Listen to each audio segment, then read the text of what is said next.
This snail can kill you in 0.5 seconds. This flower holds enough poison to kill anyone who touches it, and this ghost shark has a venomous spine. Don't swap or click away because here are the top 10 most dangerous deep-sea creatures. Number 10. Mariana Trench Monster.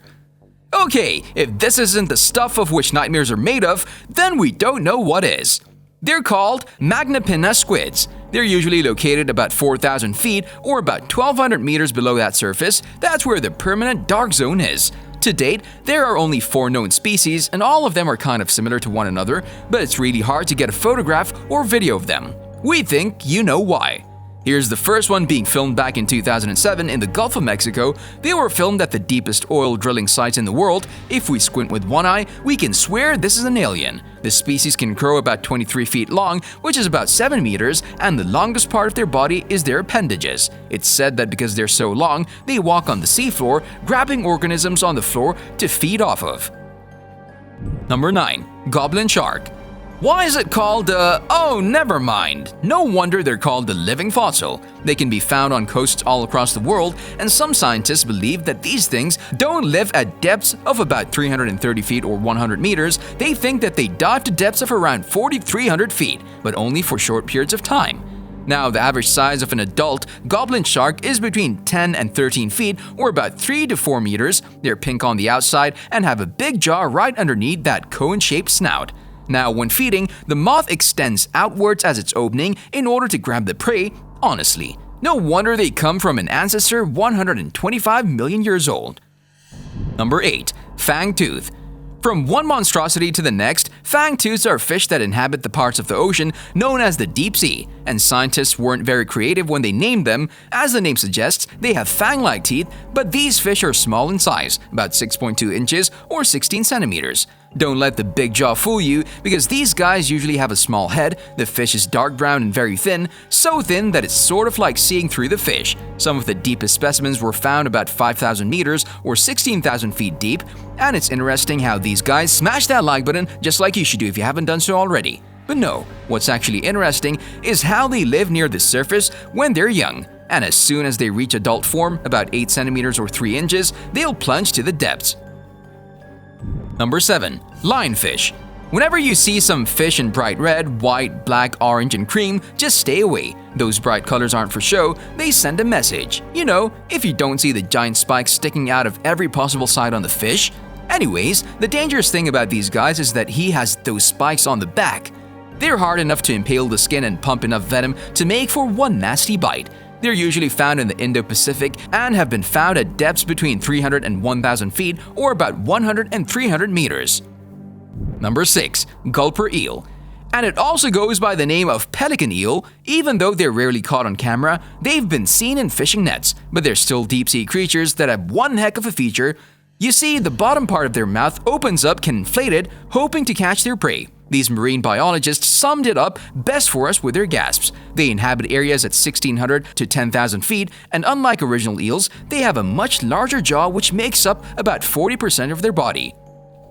Number 5. Stingrays.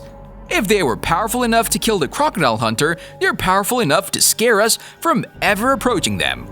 And you might think that they're harmless, but it's that tail you should be careful of. When it flings it, the javelin-like bone inside comes out and impales the victim. As it quickly pulls it out, the jagged teeth on the bone tear through the flesh. Another important thing you should know is that this sting has a lot of bacteria inside it, so nasty infections are very common.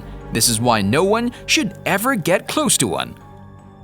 Number 4. Ghost Shark. They have black eyes and gray skin. They can grow up to 1.5 meters in length, which is the same as 5 feet, and they live in depths of around 8,500 feet. There are different species of the ghost shark, and some of them have been known to live in shallow water of about 600 feet, but the majority of them are never seen. And of course, where would these dangerous fish be without its venomous spine, which it uses to defend itself from predators? Yeah, like anyone would go and attack this guy, and despite their name, don't expect to see sharp teeth on a ghost shark. They just have 3 pairs of large tooth plates. Top 3. Number 3. Anglerfish. Stephen King couldn't come up with this creepy fish. It looks like a prop for some scary horror movie, but it's not. The anglerfish actually exists, and it even has a little antenna on top of its head that emits light. And this is the bait. You see, in the depths there's no light. When this bony fish shines the luminescent fin ray, some fish might want to get close to see where the light is coming from. This is what they've been doing for about 100 million years when they first appeared.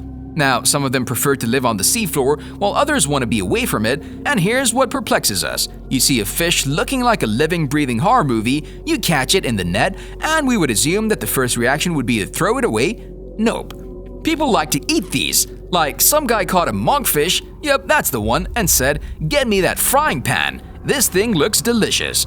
Like we would be afraid to even touch it, let alone cook it and then eat it. Number 2. Flower urchin.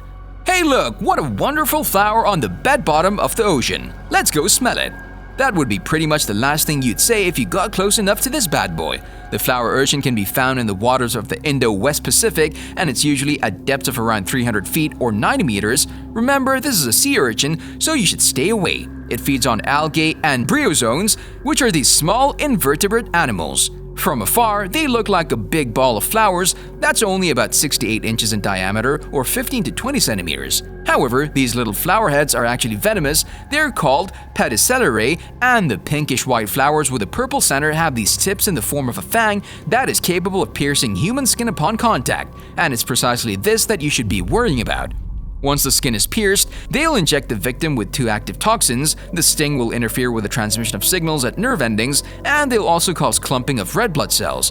While some people have died from flower urchins, others report that they're edible and actually prefer the ones with more venom. Yeah, no venom for us, please. As a matter of fact, we'll skip lunch today. Number 1. Geography cone snail. See this little cute snail that would look so cool on your desk? Well, that little cone snail has enough venom to kill you, so you better stay away from it. Even though some of the cone snails aren't dangerous to humans, as their sting is as painful as a bee sting, there are also those whose sting has so much venom that they can actually kill an adult human being. There are 900 different species, and they're almost everywhere. They can be found in California, the Mediterranean, Australia, and the Western Indo-Pacific, which is where you'll find the largest selection of deadly and not so deadly cone snails. And to inject you with the venom, they have a special little secret. Aside from the siphon they use for breathing, there's also the proboscis. This is a tube-like organ that stores the deadly venom of the cone snail, the harpoon. The harpoon is the thing that the cone snail will launch at its prey and then, in about half a second, inject the small fish with enough venom to paralyze it. Once dead, this predator will take the fish and swallow it whole. Long-ranged, hard-shelled, and quiet. This looks like something that was supposed to be indestructible. Anyways, because of their bright colors and interesting shape, many people have the tendency to pick them up. The lucky ones get stung by some of 897 species that aren't deadly, but the unlucky ones get stung by either the Conus geographus, Conus tulipa, or the Conus striatus. All of these cones are large enough to inject you with a lethal dose of venom. 27 people have lost their lives to these creatures, so don't go hunting for them on the seafloor. And don't get close. Their harpoon shot is so powerful, it can pierce a wetsuit. If you enjoyed this video, you'll like the next one. This is Koala with Koality Content. See you soon.